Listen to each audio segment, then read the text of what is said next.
మీ బట్టలకి సాఫ్టింగ్ ప్రొటెక్షన్ ఇచ్చే సరైన product ఎలిమ్ fabric conditioner.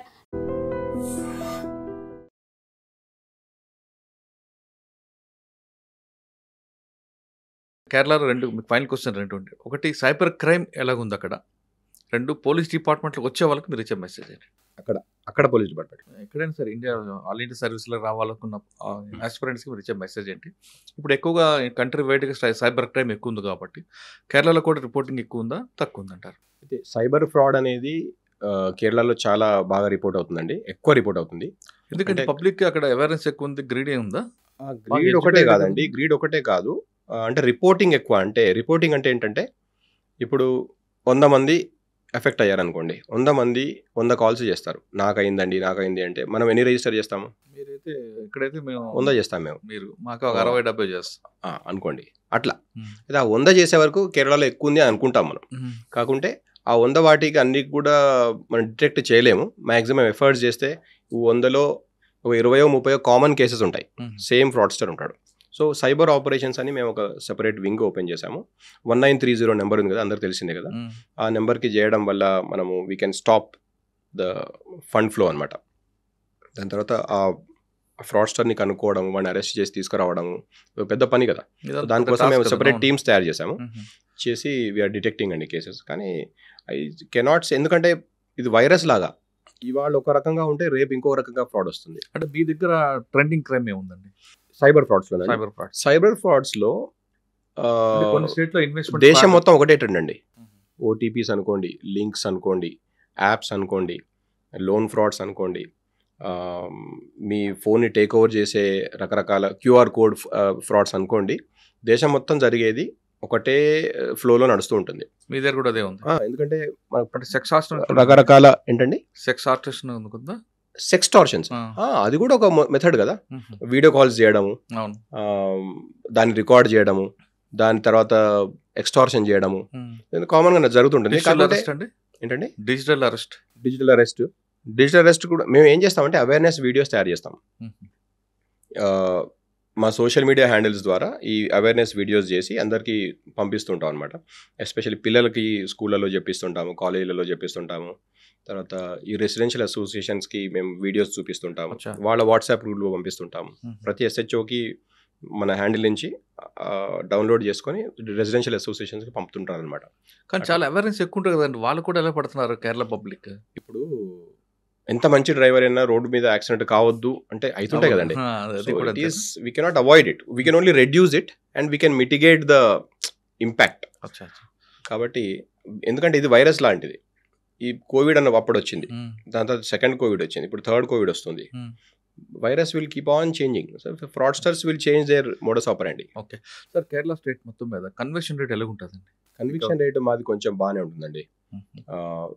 I'm taking out పెట్టి కేసెస్, సమరీ ట్రయల్ కేసెస్ అని పక్కకు పెట్టేస్తే మేజర్ క్రైమ్ కేసెస్లో 50-60% దాకా వెళ్ళిన కేసెస్ ఉన్నాయి. ఆర్గనైజ్డ్ క్రైమ్, పాక్సో కేసు లాంటి కేసు అయితే ఆల్మోస్ట్ 90% కన్విక్షన్ రేట్ ఉందండి. వేరే హీనస్ క్రైమ్స్ అయితే 60% దాకా ఉంది. ఆర్గనైజ్డ్ క్రైమ్స్ అంటే మా దగ్గర ఎకనామిక్ ఆఫెన్సెస్ కొన్ని ఉంటాయి, వాటిలో మేజర్గా ట్రయల్స్ అయ్యి శిక్ష పడ్డది అనేది నాకు రీసెంట్గా ఏం గుర్తు రావట్లేదు, కానీ but we're not bad. Statistics I cannot. Right. Okay, డిపార్ట్మెంట్కి వచ్చే వాళ్ళకి మీరు మెసేజ్ ఏంటి? రెండు ఉన్నాయండి ఇక్కడ. పోలీస్ డిపార్ట్మెంట్లోకి వచ్చే వాళ్ళకు ఉన్న మెసేజ్, ఐపీఎస్ ఆఫీసర్స్ లాగా వచ్చే వాళ్ళకు ఉన్న message. So I would first tell youngsters who are aspiring to become IPS officers, if you want to get into Indian Police Service, I think it is the best service in the country అండి. మేము 22 ఏళ్ళ service చేశాక మాట్లాడుతున్నాను ఇది. I think I can vouch for what I'm saying. Indian Police Service is one service which gives you an exposure to a multitude of problems of the society where police can do something. And an IPS officer is not just a police officer. He is an administrator with a police angle, where you are the only officer who can enforce law irrespective of where you are posted, who is in the government, who is in the opposition. It is not your botheration because you are not into the general governance. Governance చేస్తున్నప్పుడు మనకి societal environment అర్థం చేసుకునే ఒక అవసరం పడుతుంది. పోలీసులో కూడా అవసరమే, కానీ you have to implement law. So that means you are more independent than any other service అండి. That's what I think. Foreign service officer they can create lot of impact. Indian administrative service officer, they can create lot of impact. Indian revenue service, they can create lot of impact. But as a police officer, as an IPS officer, what I felt was I am more independent as a civil servant than any other service anna kanipistundandi. Ante law is above everything. Constitution, law is above everything, and I am the agent of enforcing that law. So that means I have the authority and I have the independence of implementing the law irrespective of who is where. నేను చెప్పింది అర్థమైంది అర్థమైంది. అదండి. కానీ మీలాంటి వాళ్ళు ఒక డిపార్ట్మెంట్కి వచ్చిన తర్వాత ఒక డెడికేటెడ్గా పనిచేస్తూ ప్యాషన్గా చేసుకు వస్తుంటారు. కానీ ఇప్పుడున్న జనరేషన్లో కొంతమంది ఆఫీసర్లు ఫస్ట్ పోస్టింగ్లో ఉంటే కరప్షన్ వైపు వెళ్ళడం మనం ఏ విధంగా చూస్తున్నాం, వింటున్నామండి. అదొకటి కరప్షన్, ఒకటి ఎథిక్స్, ఈ రెండిట్లో ఎక్కడో మిస్ అవుతుందన్న ఫీలింగ్ వస్తుంది. అవునండి, అది నేను కూడా అబ్జర్వ్ చేస్తున్నాను. కాకుంటే ప్రతి generation things that they are better than the next generation అండి. అది ఉన్నదే కదా. కానీ సివిల్ సర్వీస్ అయితే కొంచెం ఇబ్బంది ఉంటుంది. వేరే వాళ్ళు అంటే దే థింక్ అంటే నేను ఏమంటున్నా అంటే ఇప్పుడు మా generation of civil servants will think that the next generation is not as good professionally or ethically. అట్లా అనుకునే అవకాశం ఉంది. నేను అట్లా అనుకోవట్లేను, కానీ ఆ జనరేషన్ వాళ్ళు నెక్స్ట్ జనరేషన్ అట్నే అనుకునే అవకాశం ఉంది. 1 or 2 ఎగ్జాంపుల్స్ ఉంటాయండి, ప్రతి ఫీల్డ్లో ఉంటాయి. సివిల్ సర్వీసెస్ కానివ్వండి, కార్పొరేట్ కానివ్వండి, ఎక్కడైనా కానివ్వండి. కొన్ని ఎగ్జాంపుల్స్ సివిల్ సర్వీస్ లో అయితే వాళ్ళు పబ్లిక్ సివిల్ సర్వీస్ ఎఫెక్ట్ అవుతారు, ఎక్కడో చూస్తారు. అటువంటి ఎందుకంటే when civil servant is doing something wrong, society gets disappointed. ఎందుకంటే ఇంత కష్టపడి వీళ్ళు చదువుకున్నారు, పనిచేస్తున్నారు, ఇంత మంచి సెలక్షన్ సిస్టమ్ ఉంది, ఇదంతా అయినాక కూడా వీళ్ళు ఇట్లాంటి కేసుల్లో పడుతున్నారు అంటే there is something wrong somewhere అన్నట్టే కదా. అవును. అయితే మన సెలక్షన్ సిస్టమ్ మనం ఎంత పకడ్బందీగా చేసినా అంటే ఎక్కడో ఒక కొన్ని మిస్టేక్స్ జరుగుతుంది. అంటే మనం బియ్యం చెరుగుతుంటే అన్ని రాళ్ళు జరుపుతాం కదా, ఎక్కడో రాయి ఎక్కడో పడిపోతుంది. అది ఆ ఒక్క రాయి పడడం వల్ల బియ్యం అంతా పారేయం కదా.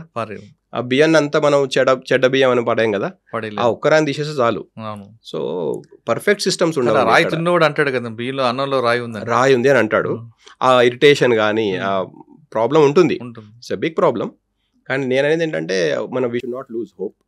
ఆ ఒక్క రాయిని పక్క పెట్టండి, ఇంకా రాళ్ళు కాకుండా ఏమేం చేయాలో చూసుకోండి. ఎక్కడ ఏ రంధ్రం నుంచి ఆ రాయి బయటకు వచ్చిందో ఆ రంధ్రం కనుక్కోండి, దాన్ని తగ్గించండి. అట్లా చేయగలండి. పబ్లిక్ సర్వీస్ చేయాలంటే police department the best platform అంటున్నారు నాగరాజు గారు.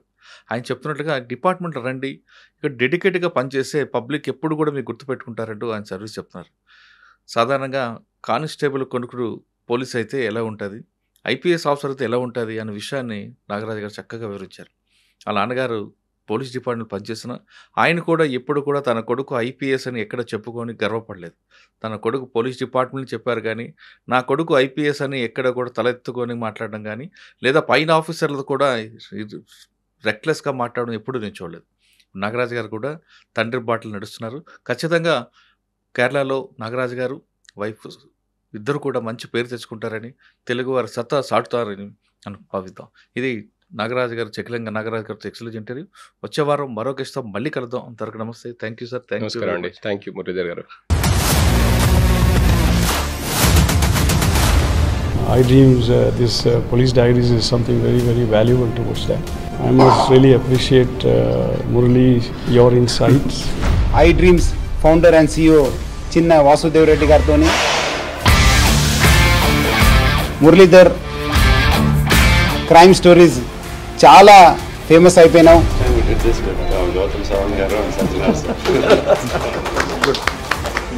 Well done.